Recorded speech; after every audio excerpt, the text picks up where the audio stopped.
Welcome in to Duval Daily, presented by GenJag.com. I'm Jordan DeLugo. Thank you so much for being here. Today we have a very special guest, Ian Cummings of Pro Football Network, one of the, in my opinion, foremost draft minds out there.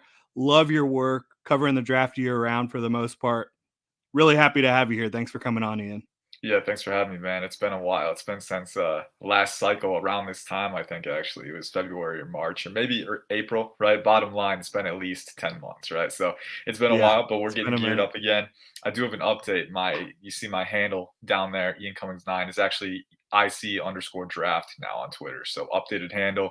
But yeah, it's been a great draft season. Got back from Vegas for the Shrine Bowl last week, I want to say, and that was a great experience. A lot of talent there and at the Senior Bowl as well. And we're getting to the combine now, man. It's just chugging along. It's going to be, in the rearview mirror before we know it. But for now, we have a lot of time to sit back and, sift through all the developments. So it's fun. Yeah, and we've got a little over a month before free agency, which will obviously inform some of what happens in the draft. Teams crossing out those needs and potentially moving on to different needs or different areas of their roster that they want to address. But of course, today we're here to talk about the Jaguars and your 3-round mock draft, and specifically what the Jaguars did in that draft, how you think it impacts the team, all that fun stuff. We're going to dive into it here on Duval Daily. Again, make sure to follow Ian on Twitter. He provides scouting report. How many scouting reports do you have out so far? Oh man, I gotta update the spreadsheet, but I think we're getting near 200. I want to say Yeah, so. I We're mean, if there's a guy that you're interested in this draft class, Ian Cummings has probably watched him. Probably has a nice scouting report. Either him or Ollie or one of the other guys at Pro Football Network. They do a great job. So again, go check it out. I'll drop a link in the description below for Ian's current 3-round mock draft. But let's go ahead and dive into it from the Jaguars' perspective.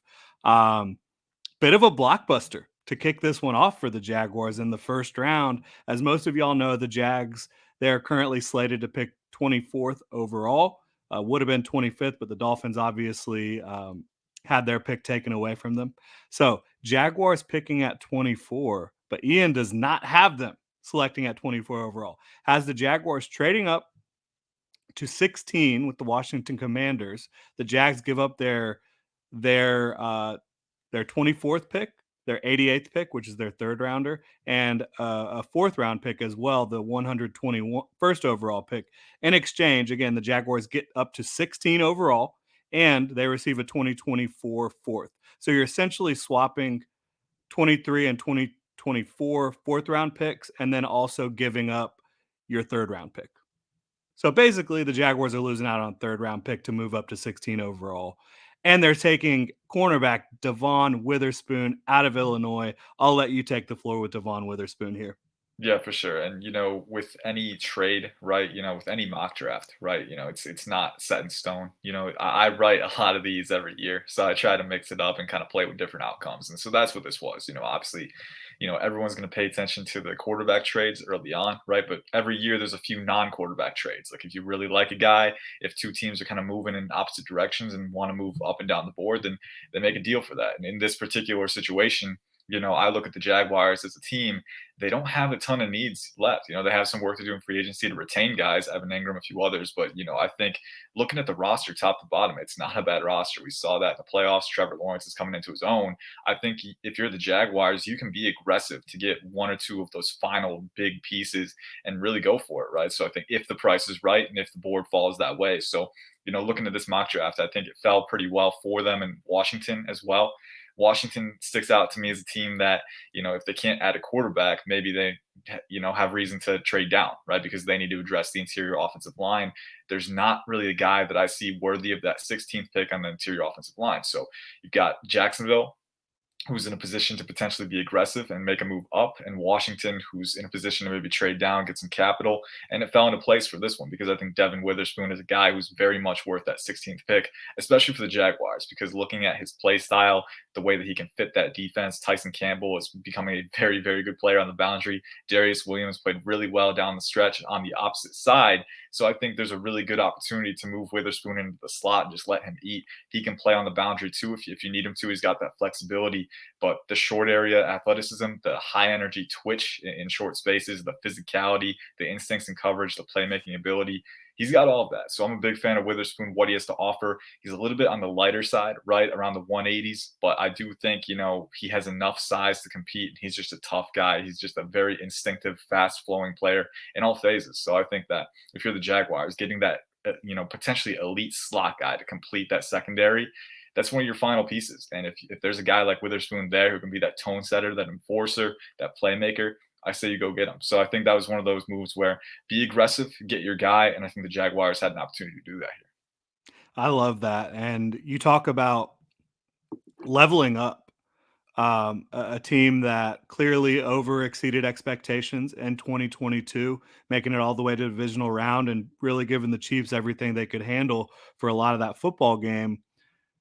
Now, as we said, it's time. How do you get beyond the divisional round? How do you get to where you're not playing in week 18 for an opportunity to win your division, where you've sealed up that division a little bit earlier, where you've sealed up your playoff spot a little bit earlier? How do you take that next step? I believe if this was the scenario that happened in the first round, this would represent a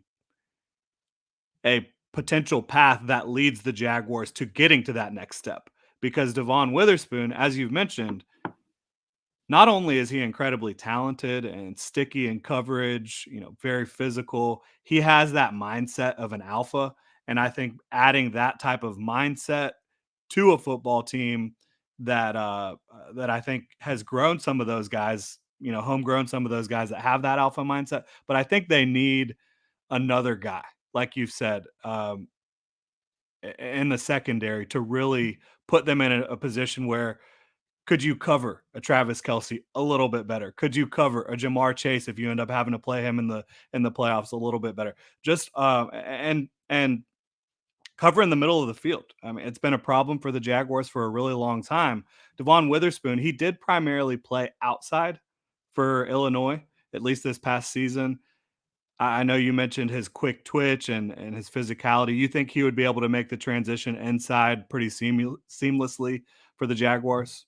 Yeah, I do, and I think the key word also is having that flexibility. Like he can play the bound, like he's shown he can do it, but he's also shown he can move inside too. He did play the slot a little bit for Illinois, and when he did, I think he did show translatable traits. I think that a lot of Okay. the traits that he shows on the boundary, again, the short area athleticism, the foot speed, the footwork, being able to sync and transition with guys and jam them at the stem, right? Allow those things that allows him to succeed on the boundary. I think he's got what it takes to come inside as well. But hey, if you like a matchup with Williams better, on the slot, you can flip these guys around if needed. You don't need to stick and just hold a guy where, in one spot, right? I think you can be flexible if you're the Jaguars. And I think having the ability to do both things is good. And let's say you've got a safety, right? Like maybe you want to, take Trey Dean in round 4 or something. He's a guy who projects really well as a big slot. Maybe put him there on some situations if it's a bigger guy, like a move tight end, right? So I think Hmm. being flexible and multiple is an asset that this pick in particular provides you, right? If you want to move into the boundary, you can.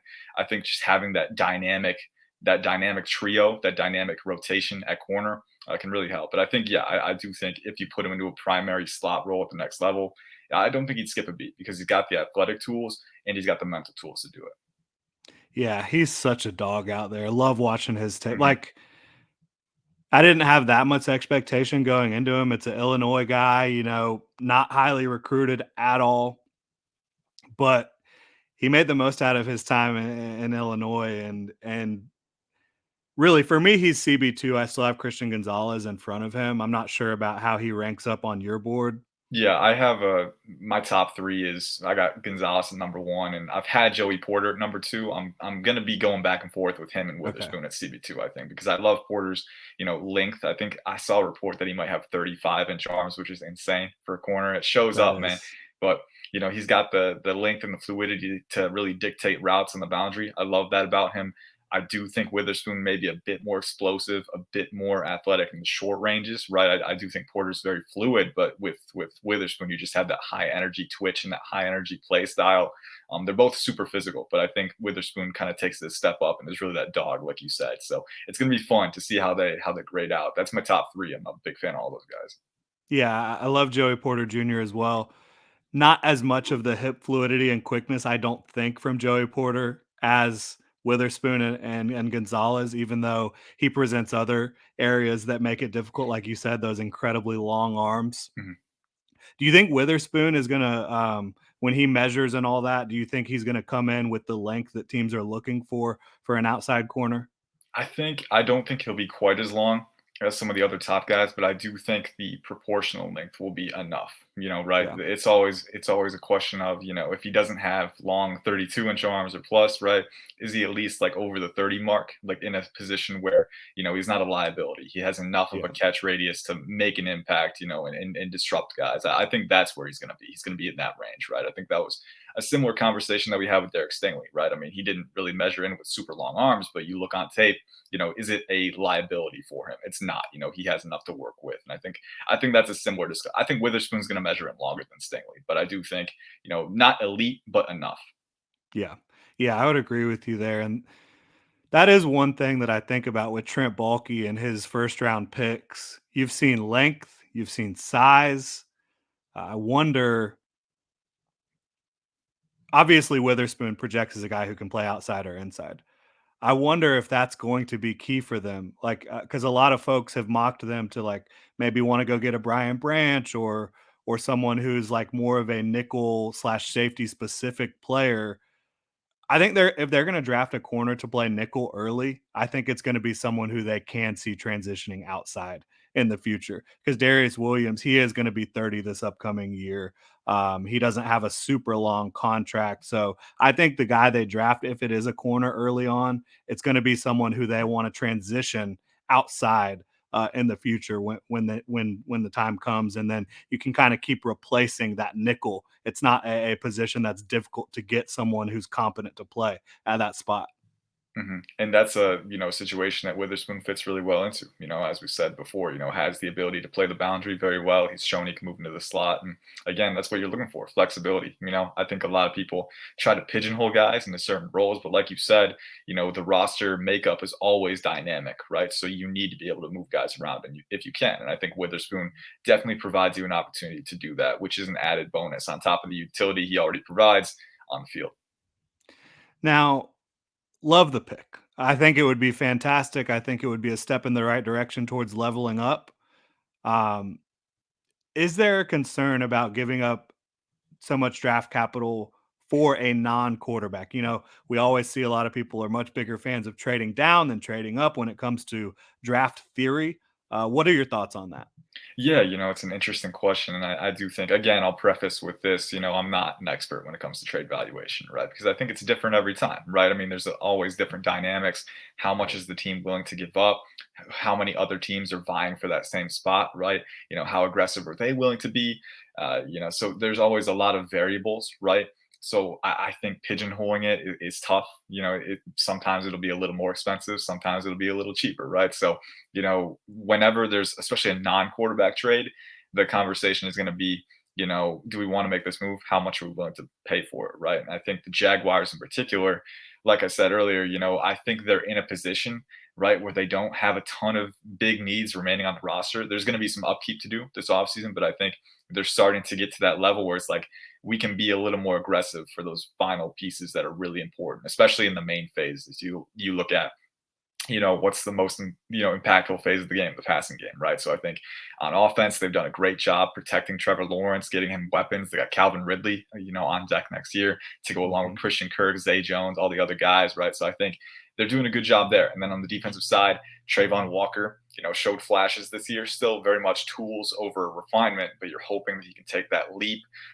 They got to add another guy in the edge rotation this year, but things are looking up, and then you're looking at the cornerback room. You got Darius Williams, who's playing very well at the moment. Like you said, he's getting older, right? But for now, things are looking up there. And then obviously Tyson Campbell, I mean, is playing extremely well at a high level. So, I think impacting the pass, kind of sustaining the pass on offense and impacting it on defense, those are the areas that you want to target and be aggressive and fulfilling. And I think the Jaguars in particular, with the way their roster is trending, have an opportunity to be aggressive and fill that need. So I think, for me, it's always going to be going to generate a little bit of apprehension when you're trading that much and it's not a quarterback. But if you're a team that's in a position to potentially take that next step and you need one more piece to do it, and you're worried the board won't fall your way, if that guy might not be there, if there's a suitor at say 16 who's willing to come down, willing to make a deal, you got to consider it. So I think, and again, if I do another mock draft tomorrow, odds are I'm not making that move. Odds are they stay at 24, they pick someone, right? But if you're a draft analyst and you're writing mocks over and over again, you got to kind of entertain different possibilities and see what happens. Yeah. Yeah, you gotta spice it up, and it's not just spicing it up, it's also just showing different Yeah, it's things that could happen. it's legitimately, yeah, I would be doing a disservice, I think, to people if I just did the same combinations every time, right? Like people will say, oh, it's just, just to create some buzz. No, it's, there's an endless amount of combinations for how this draft is going to occur. Any team could deal it from any spot. There's dozens of players they could pick, right? So, we have to really do a full counting. And the only way to do that is be open to all the possibilities. And this is just one of them. Yeah, and I think when you look at this trade from a big picture perspective too, um, giving up a third and a fourth to move up, it's not nothing. It's significant capital, but you are recouping the fourth next year. So you're really only giving up a third. Obviously, you're not going to get that fourth round pick until 2024, but it's not like you're mortgaging your entire draft class to Yeah, go get Devon Witherspoon. it's taking a calculated risk to move up for a guy who can help take your game to the next level. So it's all about the opportunity cost and seeing if it's worth it. If you like the guy enough. And again, that's something that every team's going to have a different equation for. But it's fun to parse through it and kind of explore in the offseason. Yeah, and you have seen Trent Baalke take some of those calculated risks. For sure. Those so far. I mean, the Calvin Ridley trade was the perfect example of it, in my opinion. Not something that a lot of people really predicted to happen. I don't think anybody thought Calvin Ridley was going to be on the move until maybe this offseason. But the Jags got ahead of the game. Maybe they could do that again in the draft by going and getting a guy who they value as like a top 2 corner in the class to come in and help solidify that secondary and again bring some of that attitude, some of that dog to the field for the Jaguars. I think it'd be fantastic. Yeah. But let's say the Jags do stay at 24. They don't trade up. Is there a scenario you like best for them and if that ends up happening? Well, I think the best one is if one of those guys that you want to trade up for ends up falling to you, right? And again, Mhm. it's one of those things. We can't say that it's going to happen. We can't say it won't happen either, right? Like Brian Branch, for me, is a top 10 prospect. A tremendous fan of his game. If you put me on the spot and say, is there a chance he'd be there at 24? I'd say no, right? But you can never speak in absolutes with the NFL draft because we've seen crazier things happen, right? So there's always, at least a 0.001% chance that a guy might fall. And as long as that chance is there, yeah, the best outcome is if Brian Branch is there at 24 or Devin Witherspoon is there at 24. Take that guy Mhm. because you Right. have an actionable role for him to fill on the defense. He fits it very well, and the value is there too. So I think the best case scenario for the Jaguars is if that need and value proposition really was to coalesce and come together with one of those guys. That would be the best case. Obviously, if you put me on the spot and say it's going to happen, I'd say probably not. I think Brian Branch, if I had to guess, maybe a top 15 guy. Obviously, we don't know, but that's where I would value him, right? So at a certain point, I'd be making a move up to get him, if that's the case. And Witherspoon, he's trending up. He's CB2 for a lot of people, right? Some people he's CB1, and there's a viable Mhm. argument for that. So I think even without the elite size and length, I do think there's enough there where he could come off the board in the top 20 as well. So I think, odds are they're probably not going to be there. So if they're not, I would always say play the value of the board. That's the thing for me, But I think if you're the Jaguars, maybe you need another guy in the edge rotation. So I would potentially look at that position to fill. Mhm. There's a lot of guys in that range who could be, and the value might not be there as well. Maybe if you don't like the value, you trade down a little bit. Maybe get a guy like Felix DK Uzama early round 2 or something, right? I think the key is to be flexible for the Jaguars because you're in an interesting spot where your top targets probably won't be there. Maybe they will. And if they're not, there's a good chance that the value won't quite be there at other positions. So you might be better served to trade down and kind of go on the opposite end, get more capital, get more picks. And, there's good depth in that, 30 to 70 range in this class. So, you get some picks in there, you strengthen the roster. I think there's a lot of different ways that they could do it. Yeah, absolutely. And how about for a team that, as you've stated, and I agree, I think cornerback and pass rush affecting the opposing passing game is the name of the game for this Jaguars group. How about the depth and or just the depth at cornerback and Mhm. edge, or cornerback and pass rush? Because there's a fair amount of interior rushers in this class too. I think the Jags are pretty lucky to have a class like this and be selecting in the areas they're selecting. I think it just kind of lines up for them pretty perfectly. Yeah, absolutely. And you mentioned interior pass rushers as well. Another guy at 24 who could be there, is Brian Brzee out of Clemson. Another guy who's very disruptive, explosive. Injuries might push him down the board. That's going to be the big wild card for him, but he's another very good one at that point. But to go to the original question, about the depth of those positions, it's very good. And I think in particular, corner is what you're looking at, a very, very deep position group. If you're looking for, whether it's a future need on the boundary or a guy that can come into the slot right away, there's a ton of options in this class, to the point where maybe even in round 4, early day 3, you could get a guy who can be an immediate contributor, right? I look at a guy like Keitrell Clark from Louisville or Travius Hodges Tomlinson from TCU. Size is not going to be on these guys' side. They're both undersized for the position, but they're very good football players. I mean, sometimes that's a simple argument to make, but you turn on the tape. Keitrell was phenomenal at the Shrine Bowl. He was recognizing plays quickly. He was competing at the catch point. He's a really twitchy athlete who can stick with guys. Travis Hodges Tomlinson, he came in around 5, I want to say 7, 5/8, and then around 170, 180. So definitely on the smaller side. But again, you turn on the tape. He's phenomenal when it comes to route recognition, instincts and zone. Crazy explosive athlete. I mean, he's the nephew of LaDainian Tomlinson, so that doesn't come as a surprise. But I mean, the dude is explosive, fast, super physical.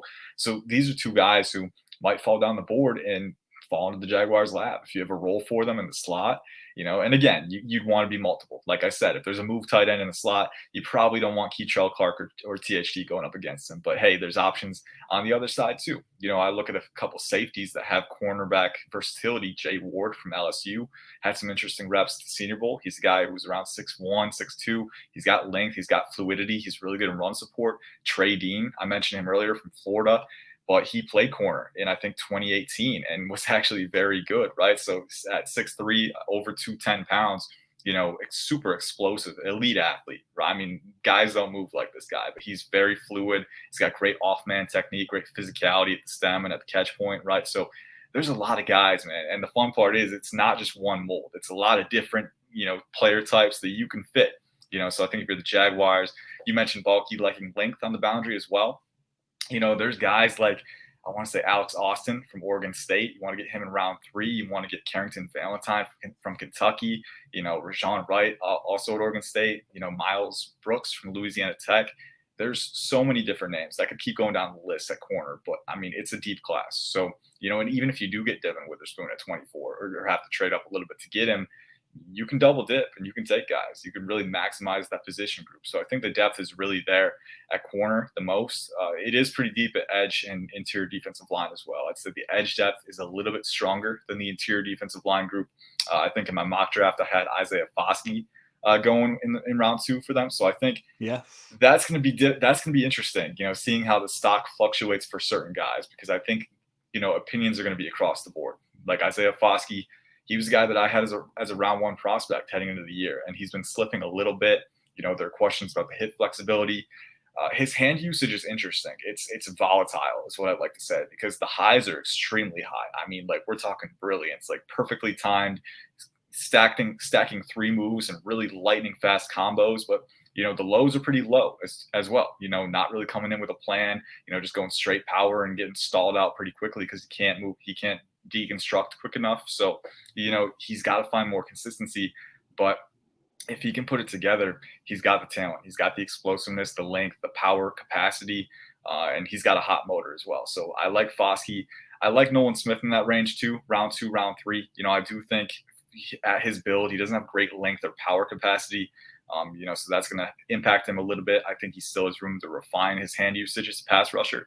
But you talk about a high-level run defender at around 6'3", 235. Nolan Smith is that dude. I mean, he's so good at acquiring leverage, ripping through blocks. He's very instinctive in short areas, and then he's got incredible athleticism too. I mean, he tested out of this world coming out of high school. So explosive, bendy, agile. All the raw tools are there to mold him into a very good pass rusher. He's just still a little green there, so that'll come with time. But then BJ Ojulari as well. I mean, the list goes on and on.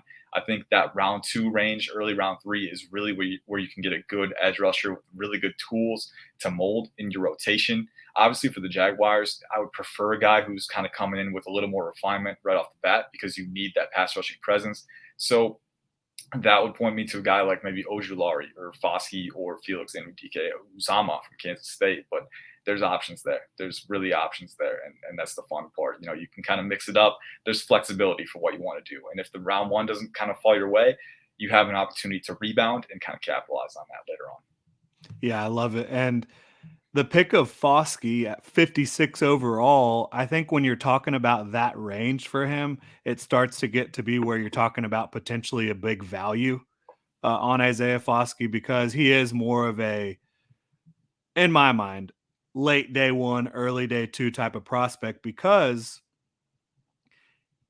he isn't consistent, right? We get that. But the physical profile, really impressive. He has the type of length you're looking for. He has the big, strong hands you're looking for. And he does it all. I mean, he makes splash plays against the run. He makes splash plays against the pass. He makes splash plays on special teams. It wasn't like a standout week necessarily for him at the Senior Bowl, but there was plays that he made every single day that you're like, oh, that's why you want him on your football team. You Mhm. saw him punching a ball out one day, getting a forced fumble. I saw him actually winning on the outside track against Jalen Duncan with a quick little move, got into his chest, got around him. Um, and so he's a guy that I just see as, you know, you bring him in here. He's obviously not your first or second rusher, right? He's going to be a rotational guy because you have Josh Allen and you have Trayvon Walker. So if you bring him in that role, I think he can do a lot of good things for you and develop into a starter as the years go on. Yeah, and I think he's going to fit very well as a stand-up edge rusher as well, because at Notre Dame they dropped him into coverage a lot. You know, it's to the point where like yeah, he's got the athleticism to do it if you really need him to, but is it the best use of his tools? And I don't think it is. I think letting him pin his ears back and really just be that guy as a stand-up edge is very valuable. And you mentioned the plays he makes in run defense too. Like this guy, his pass rushing is really exciting to me because the flashes are there. It's not just a matter of, he's kind of, mid, right? Like, no, he's got flashes of brilliance where he's, offsetting the tackle with a Euro step and going outside and, using a club swim, club swipe, right? Cross chop, double swipe. He's got he's got a vast arsenal of hand moves. It's just employing them with consistency that's kind of the issue for him right now. So I think getting some time with NFL training, NFL coaches can help with that. But then in run defense too, I mean, there's plays on his tape. I think against BYU in particular, he made some really nice plays on the goal line, forklifting blockers up with his length and explosiveness, and just wrenching through gaps and taking down guys. So, he's got that ability, and that was one reason I chose him over other guys, is because he does have that size and that length and that play strength to become a 3-down presence, right? Some of the other guys maybe a little smaller, maybe a little easier to get washed out by combo blocks, right? I think Foskey has that 3-down potential that's really exciting, and I would agree with your evaluation of him. I'd still consider him late in round 1 at this point because he does have the explosiveness and the flashes are definitely there. But again, like we've kind of covered a couple times, we don't know how the board is going to fall. So if he does fall to mid round 2, you got to swipe up that value. Yeah, certainly. And the other guys that were in that range, you mentioned Nolan Smith. I wonder if they would be in on Nolan Smith just because of how small he is at the position. Do you think he's going to have the length that teams are looking for? Me personally, I think he'll be a little below average there. Yeah. I'm kind of, my estimate is 32 and a half, 32 and 3/4, maybe, like, not terrible, right? He's got enough to work with, but at the same time, it's not, the long levers that we saw from Walker. A big reason why Walker was drafted number 1 overall is because, yeah, he's a freak athlete, but his arms are over 35 inches, right? So, he's explosive and he can leverage that into insane amounts of power. I like to, the analogy I like to use is like if you're swinging a hammer, right? Like if you want more control, you choke it up the handle a little bit, but you're not going to be able to get as much power as you would if you were holding it at the very bottom of the handle, right? So it's kind of the same way, right? If you have longer arms, you can generate more power. That's just kind of how it is. It's how you're built. And Nolan Smith, he can generate good power for what he has, for his size, but he's just, the way he's built, the ceiling isn't going to be quite as big as it would be with a guy like Foskey or Walker. So, I do think some teams it won't matter as much because he is a freak athlete with explosiveness and legitimate, eye-catching bend around the edge, the ankle flexion, very impressive. But yeah, he's a little bit on the smaller side, especially when it comes to length. So, there's teams that have thresholds for that. And if he doesn't meet them, some teams will take him off the board for that. Me personally, I'm never a fan of taking a guy off the board entirely for that because he does have redeeming qualities. But I do think it will be an issue for some. Yeah, and I could see it being an issue for the Jaguars if he's under those length thresholds. And I just think they like guys that can play multiple spots along the front. I Mhm. don't think you're really going to have Nolan Smith in the NFL taking a rep at like 3-4 defensive end, Oh no, for sure. right? No, Like, he's that guy. He's kind of like I mean, somewhere like Foskey can get his hand in the dirt if you need him to, right? Nolan Smith, for me, I'd prefer him standing up, 2 point stance most often. yeah.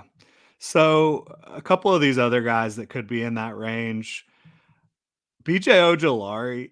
I have not watched a pass rusher this class, outside of Jared Verse, who's not in this class, that in my mind that is as close from a athleticism and from the skill set, the arsenal of pass rush moves to really being a dynamic impact pass rusher at the next level. And I know Ojolari has some questions about his power generation, his ability to hold up at the point of attack. But if you're bringing in a guy like to be your third rusher, does Ojolari make a lot of sense? I think he does. I think, yeah, I mean, the role that you just described is really the role that I would have for him right away, that third rusher, right? It's kind of interesting because him and Nolan Smith, you can say they kind of have similar profiles. I think Ojolari is a little bit denser at his size, but I think Smith has better play strength and run defense. I Mhm. think that's visible, better play strength. So it's interesting. But I also think Ojolari, like you said, is the more refined pass rushing threat right now. And I think his athleticism is very translatable there, explosive, really twitchy guy who can offset tackles with his lateral agility. He's got great bending and flexibility through gaps and under the apex, right? So, he's got all that and he can generate power too. Again, power generation is not elite with him. And with his size, I'm not sure it's ever going to be. But when you're as explosive as he is off the line, you get off the line quick, you attack the torso, you can get through guys. And he's shown that he can do that and he can stack moves off of that. The run defense is the issue with him. And I think the play strength, it really shows up. He can get washed out pretty easily. So that's why I'd say, probably best as a pass rushing specialist early on. But if you're the Jaguars, if that's exactly what you need, right, let Trayvon Walker handle the early down stuff, maybe roll Ojolari out there on third downs, right? Just let him pin his ears back and use his tools to get around the edge. He's the guy that can do that for you, right? So for the Jaguars, it's really just a matter of, are we okay rolling the dice with a guy like that and maybe hoping that he develops into something more? Or are you, would you rather get a Nolan Smith who no matter what down you put him out there, he's got the tools to do something. It's just right now he's not as refined as a pass rusher. So that's the discussion you have. But if you're looking for a guy who can make an impact right away in that phase, probably not going to have the early down utility right away. But Ojulari, I mean, the athleticism, the hand usage, the flexibility, the motor, that's all there from him. Yeah, it's so exciting watching him just pin his ears back and attack the backfield. Mhm. I think he's going to be a lot of fun if he ends up in the right place. But last two guys I wanted to talk about here, edge wise, I just think that when I look at their profiles, they scream Trent Baalke to me. And that's Will McDonald and Zach Harrison. I think they both have really good length and really good athleticism. That seems like something Baalke's going to value. Yeah, for sure. Will McDonald, I'll start with him because I think he's another guy. Maybe round three for him. I mean, he could go round two. He could even be, and I hate saying this because it sounds like a hot take, but we see surprise round one picks every year, and we know Yeah. McDonald is going to test out of this world. Probably over 40-inch vertical, maybe over 41, 42. He's going to test very well, and he's got a very, very good combination of natural leverage and proportional length, which is very valuable going up against tackles. He's older. He's going to be a 24-year-old rookie, right? So you got to take that into account. I would have him more in the round two, round three evaluation, but it could happen. We've seen surprise picks before, so you always got to stay open to that. But if he's there in round two or round three, I would really like him for the Jaguars because, as you said, I mean, he's explosive. He's got those 35-inch arms to go with, round 6'3", 241. I like that he weighed in over 240 at the Senior Bowl. That was really good for him. And to back it up, he showed that he could retain his athleticism at that weight. So that was a good step in the right direction for him. And you see, he's got a wicked spin move. I mean, saw a clip on Twitter about it yesterday. It's not just the athleticism, the physical tools, but applying them effectively. He's shown he can do that. And his tape is interesting because Iowa State, I think they misused him a lot. You see him lining up at 4-eye a lot, right? Like inside the tackle. Like this is a guy who's 240 pounds, right? Even for as long as he is, you want him being that stand-up edge rusher. You want him having a little more space to work with so he can manipulate these tackles because he's shown he can do it when he does have space. And I think that in the right spot, the Jaguars could be the right spot. He could be that guy. Similar to Ojulari, I do think the early down utility could be a little bit lesser early on because he doesn't have great play strength, because he is a little lighter. But again, I think his length allows him to counteract that a little bit more. So I don't think he's quite as bad. And I hate using the word bad, but I think he's a little bit better than Ojulari in run defense right now. And on top of that, he's a great pass rushing catalyst. Who's the other guy you mentioned? I forgot. I was rambling. Zach Harrison. Yeah. Zach Harrison. Yeah, there we go. He's another interesting one, a different mold, right? Because I think around 6'6", 265, but he's got crazy long arms. I think he might measure in the definitely over 35, maybe 36. We'll see. We know he's going to measure in very, very large. He's a large human being. And on top of that, too, I think he was a 5-star recruit out of high school. I think he came in with I think there's reports that he's ran a 4.4 in the 4.4s. I think high 4.4, which is insane. I mean, the dude is a freak athlete and it shows up. I mean, I always go back.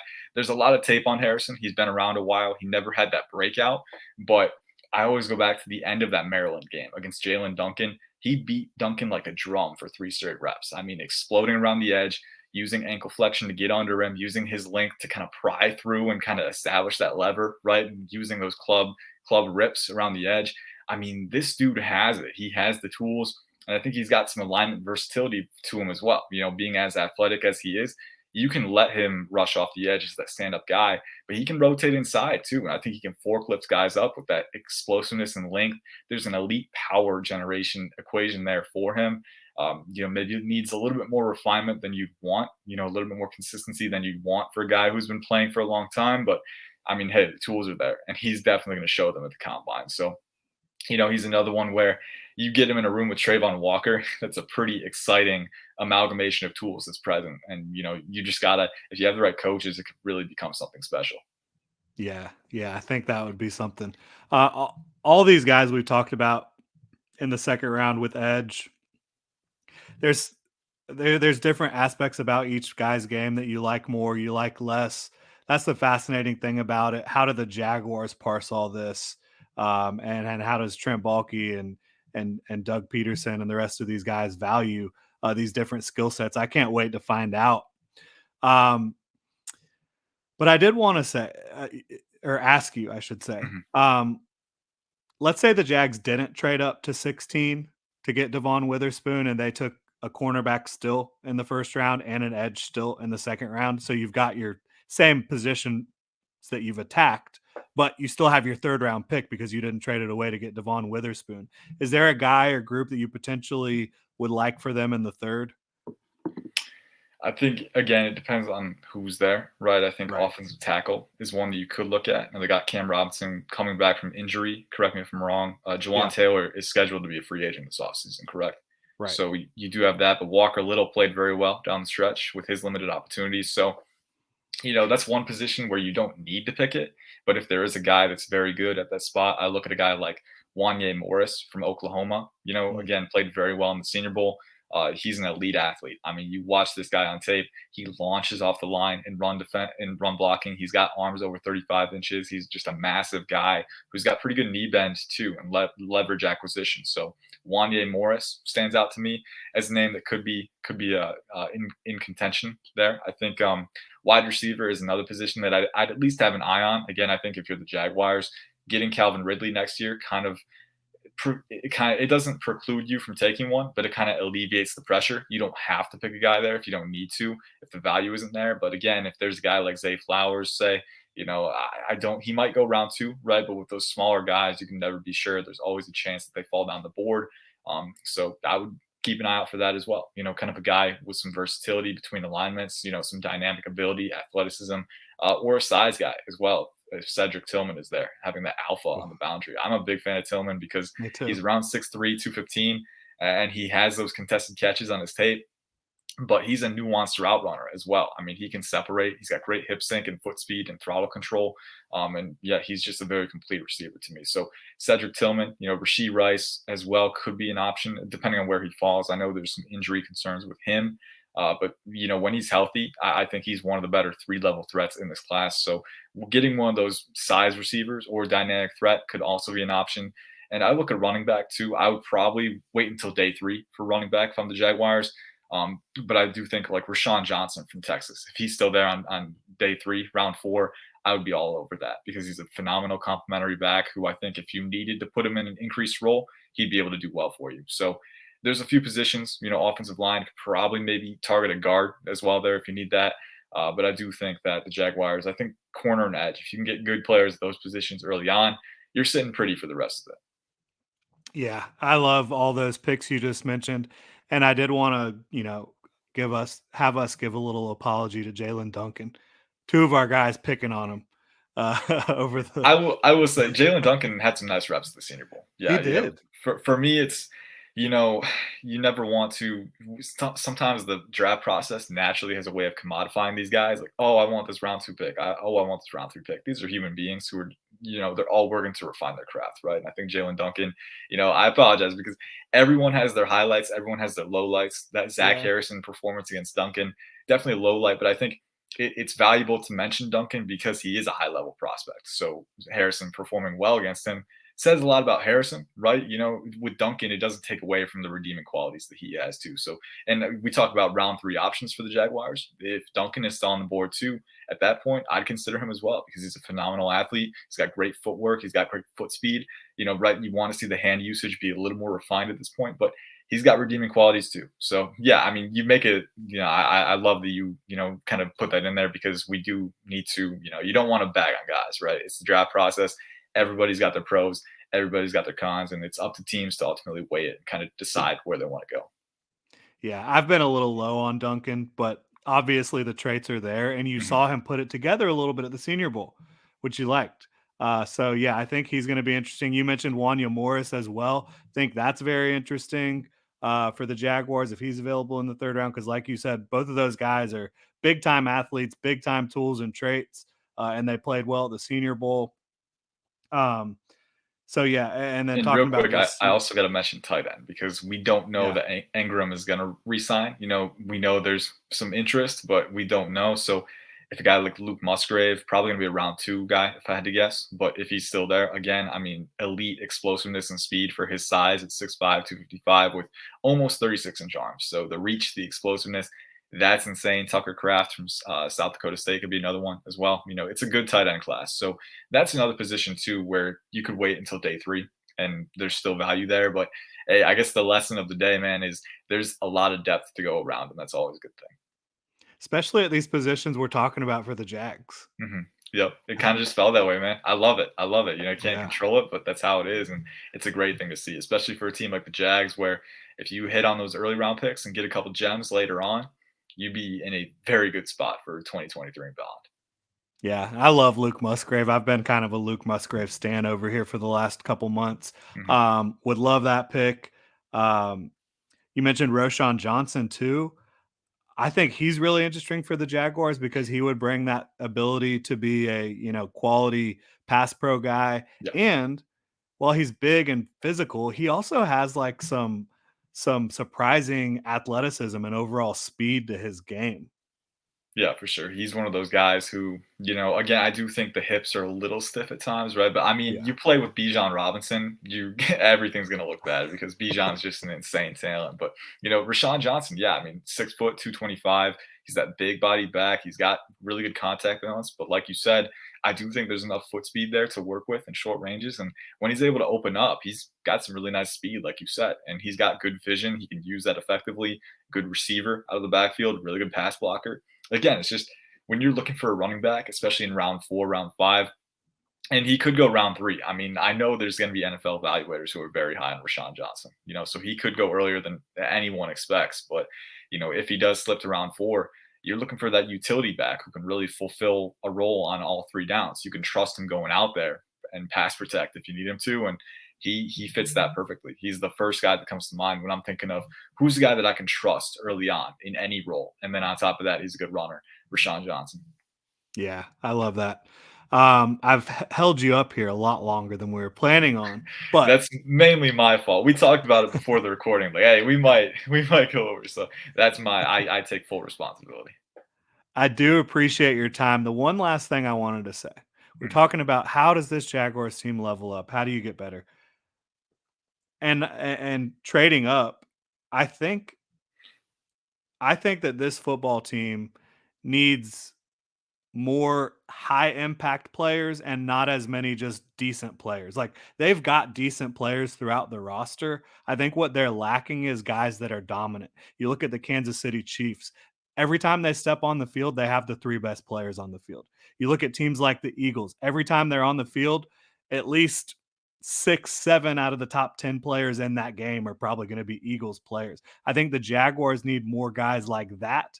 And so I think being aggressive to go get a guy that you think could be that type of guy, like a Devon Witherspoon, a real high impact player on your football team, makes sense for the Jaguars. Absolutely. It's just all about where's your team right now and what steps can you take to get where you want to go. For the Jaguars in particular, if you're getting closer and you feel that being aggressive is the way to go, then be aggressive. If you're another team and you feel that, you're getting closer, but maybe you have enough star power, maybe what you need is depth and in a well-rounded roster, then maybe you stay put or trade down. I think every team's situation is different. And that's the best part about doing mock drafts is you take all that into account and decide what's best for you. So it's going to be fun. I think the Jaguars are one of those teams that they have a stronger case to trade up than most in that 20 to 32 range. But they have a lot of options. They have over a dozen, outcomes to sift through, just like everyone else. So it'll be fun to see what they ultimately do. It'll probably be something that we never discuss at all, right? Because that's just the NFL draft for you. It has a way of keeping you on your toes. No doubt about it. I've seen people like guys on YouTube just like slamming Mel Kiper for missing picks over and over again.